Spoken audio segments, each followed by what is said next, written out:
السلام علیکم عزیز طالبات، کیسے ہیں آپ سب؟ امید ہے خیریت سے ہوں گے۔ میں آپ کی ٹیچر میم فائزہ آپ کے سامنے نئی ویڈیو کے ساتھ حاضر ہوں۔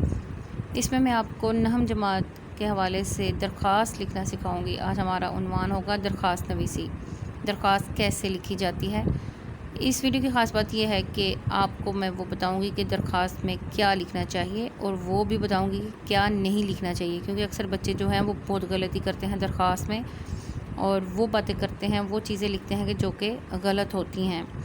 تو اگر آپ نے ابھی تک میرا چینل سبسکرائب نہیں کیا تو سب سے پہلے چینل کو سبسکرائب کیجئے اور بیل آئیکن ضرور دبائیے تاکہ آپ کو نئی آنے والی ہر ویڈیو سے فائدہ اٹھانے کا موقع مل سکے۔ آئیے دیکھتے ہیں کہ درخواست کیسے لکھی جاتی ہے۔ بخدمت پرنسپل صاحبہ، جناب بھی لکھا جا سکتا ہے۔ عزت کے لیے ہم پرنسپل کو مخاطب کرتے ہیں۔ بخدمت ان کی خدمت میں، جناب بھی عزت کے لیے۔ تو بخدمت اور جناب دونوں چیزیں لکھنا ضروری نہیں ہیں، بلکہ اب تو سادگی کا یا یہ عالم اور پرتکلف دور نہیں ہے، لہٰذا جناب نہ بھی لکھا جائے تو درست مانا جائے گا، بلکہ زیادہ بہتر یہ ہے کہ بخدمت کے ساتھ جناب نہ لکھا جائے۔ بخدمت پرنسپل صاحبہ، صاحبہ ہم نے ان کی عزت کے لیے لکھ دیا ہے، تو اس کے بعد یہ ایک کامہ ڈالیں گے ہم، اور اسکول کے نام کی بجائے بورڈ میں ہمیشہ الف ب ج، اپنی نام پتہ شناخت جو ہے وہ ظاہر نہیں کرنی ہوتی ہم نے، تو لہٰذا الف ب ج لکھیں گے۔ اس کے بعد عنوان آتا ہے۔ اگرچہ نہم بورڈ میں عنوان کے علیحدہ سے کوئی نمبر نہیں ہے، لیکن درخواست کا ایک جو طریقہ کار ہے وہ ہم ضرور آپ کو بتائیں گے۔ ادھر ہم لکھیں گے عنوان، یہ ہم بولڈ کر کے لکھیں گے، یعنی کہ مارکر سے، تاکہ نمایاں ہو۔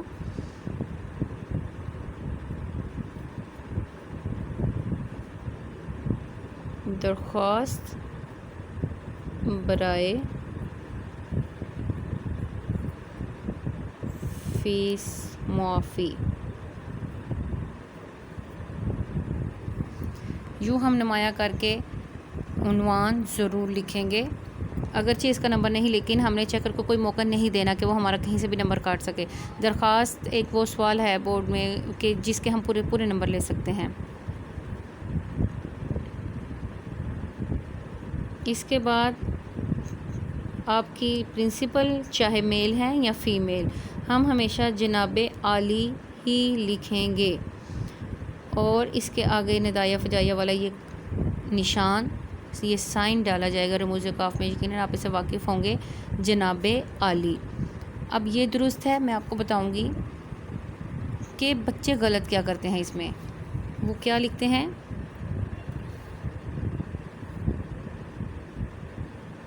جنابہ، یہ غلط ہو جائے گا۔ جناب عالی ایسے لکھ دیتے ہیں، یہ غلط ہو جائے گا۔ اس کے بعد کیا بچے لکھتے ہیں؟ جناب عالی لکھ کے کھڑا الف ڈال دیں گے، یہ غلط ہو جائے گا۔ کھڑا الف مطلب یہ تو اعلیٰ کی ساؤنڈ آ جائے گی، جیسے آپ نے دیکھا ہوگا کہ عیسیٰ لکھا جاتا ہے، اس کے اوپر کھڑا الف آئے گا تو یہ عیسی نہیں، یہ عیسیٰ کہلاتا ہے۔ ایسے ہی موسیٰ نام ہے، کھڑا الف ڈالا جائے تو آکس آواز آتی ہے۔ اسی طرح جناب عالی، لام چھوٹی یہ لی کی بجائے اگر اس پر کھڑا الف ڈال دیا جائے تو اعلیٰ بن جائے گا، جو کہ غلط ہو جاتا ہے۔ تو یہ تمام طریقہ کار ہیں جو بچے لکھتے ہیں، اور اپنا نمبر، یہ ایک نمبر کا ہوتا ہے مخاطب کرنا درخواست میں، جس کے نام بھی درخواست ہے اس کو مخاطب کیا جائے کہ کیسے مخاطب کرنا ہے، یہ ایک نمبر ہوتا ہے اس کا۔ تو اگر آپ یوں اس کو غلط کر دیں گی تو یقیناً یہ آپ کے لیے ابھی اچھی بات نہیں ہے۔ اس کے بعد یہاں سے ہم شروع کریں گے مؤدبانہ، اس کے اوپر حمزہ بھی آتی ہے، مؤدب، اگر ہم حمزہ نہیں ڈالیں گے تو وہ مؤدب ہو جائے گا۔ مؤدبانہ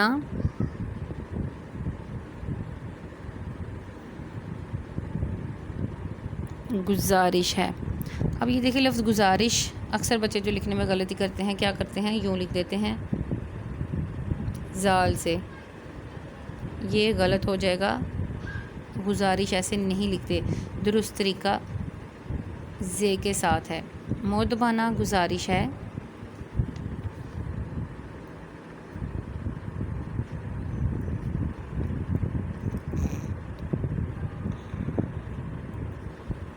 کہ میرے والد صاحب ایک غریب آدمی ہیں۔ آپ یہاں پہ کیا لکھ سکتی ہیں؟ مزدور پیشہ ہیں،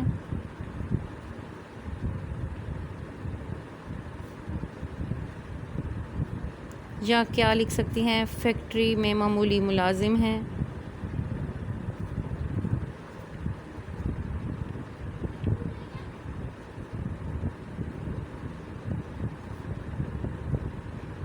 یا کیا لکھ سکتی ہیں آپ؟ رکشہ ڈرائیور ہیں، ڈرائیور کی بجائے چلاتے بھی لکھ سکتی ہیں۔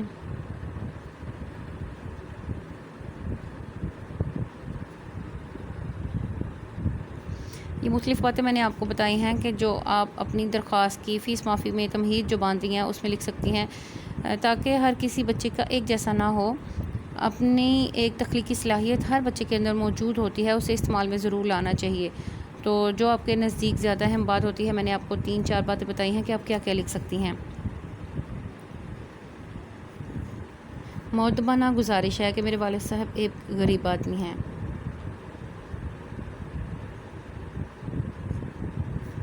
ہم 7 بہن بھائی ہیں۔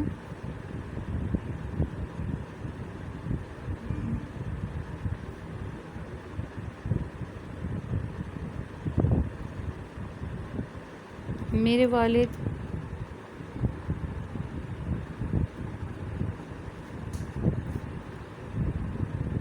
گھر کے تمام اخراجات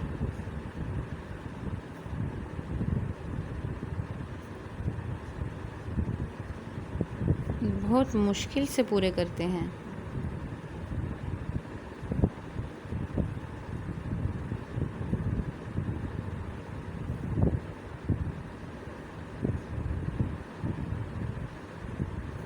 مہنگائی کے اس دور میں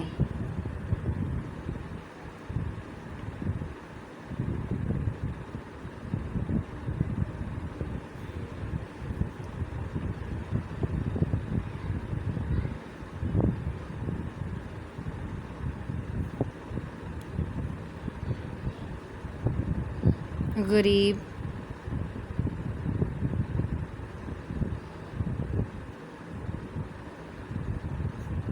تنگ دستی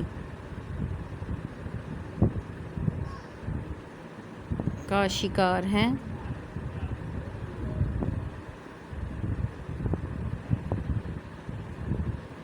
اس لیے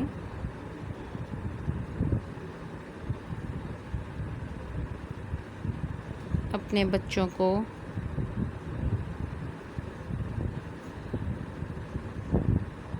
بنیادی تعلیم مہیا کرنے سے قاصر ہیں۔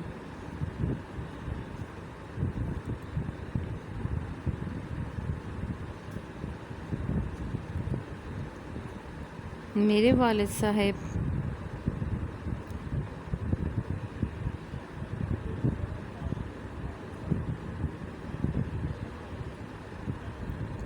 میری فیس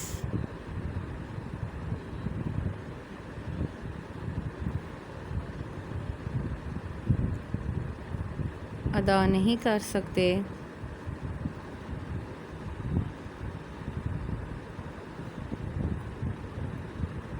جبکہ مجھے پڑھنے کا بے حد شوق ہے۔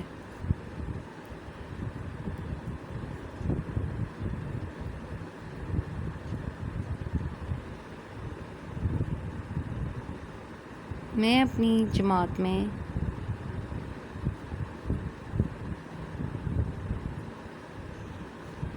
نمایاں درجہ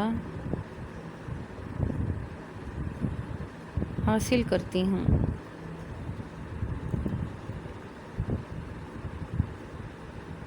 براہ کرم یا براہ مہربانی یا مہربانی فرما کر ان تینوں میں سے کوئی ایک ہی چیز لکھی جائے گی. یہ خاص طور پر آپ نے دھیان رکھنا ہے، کیونکہ بچے عموماً یہاں غلطی کیا کرتے ہیں، وہ لکھتے ہیں برائے مہربانی.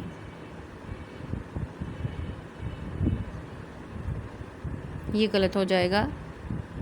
برائے کا مطلب ہے کے لیے، مہربانی کے لیے نہیں، براہ مہربانی، مہربانی فرماتے ہوئے. جیسا کہ اوپر آپ دیکھیں درخواست برائے فیس معافی، فیس معافی کے لیے درخواست، یہاں پہ برائے استعمال ہوگا، جبکہ یہاں پہ براہ مہربانی یا براہ کرم. اور بعض بچے کیا کرتے ہیں، اگر براہ لکھ بھی دیا ہے، براہ مہربانی فرما کر بھی لکھ دیں گے، یہ بھی غلط ہو جائے گا.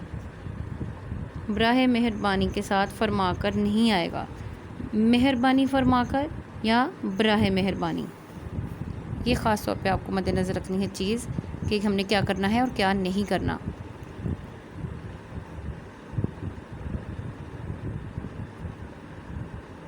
براہ کرم میری فیس معاف کی جائے،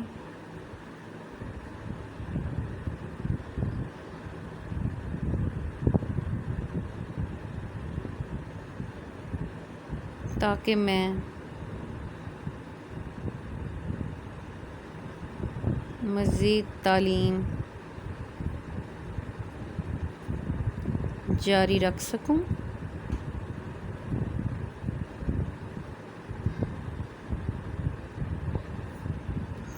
پھر یہاں پہ اگلی لائن میں ہم لکھیں گے عین نوازش ہوگی.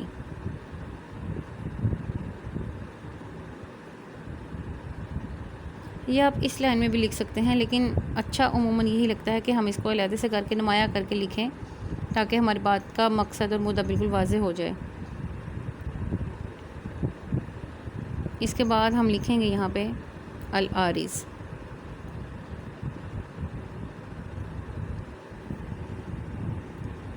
فی الحال کے لیے اتنا ہی کافی ہے. اس کے نیچے درخواست کا باقاعدہ ایک پیٹرن ہے کہ آپ اس کے نیچے خود کو کیسے ظاہر کریں گی کہ میں کون ہوں، اور تاریخ بھی لکھی جاتی ہے، وہ کہاں اور کیسے لکھی جاتی ہے، یہ میں آپ کو انشاءاللہ بتاؤں گی اگلی ویڈیو میں. تو ایک مکمل درخواست اس میں میں آپ کو لکھ کے دکھاؤں گی. اس میں تو میں نے آپ کو وہ چیزیں بتائی ہیں کہ جو کرنی ہیں، اور وہ بتائی ہیں جو نہیں کرنی. تو مزید آخر میں جو ایک پیٹرن ہے درخواست کا، جو کہ باقاعدہ علیحدہ علیحدہ ہر پورشن اپنا حصہ، ہر حصہ اور پورشن اپنا اپنا نمبر رکھتا ہے، وہ سب بھی آپ کو بتاؤں گی. اس کے لیے آپ کو اگلی ویڈیو کا انتظار کرنا ہوگا، تو تاکہ اس میں آپ کو ایک مکمل درخواست پیٹرن بالکل درست طریقے سے سامنے آ سکے. اور آپ نے یہ لازمی میرا چینل سبسکرائب کرنا ہے اور بیل آئیکن دبائیے، تاکہ آپ کو اگلی ویڈیو بھی مل سکے. اللہ حافظ.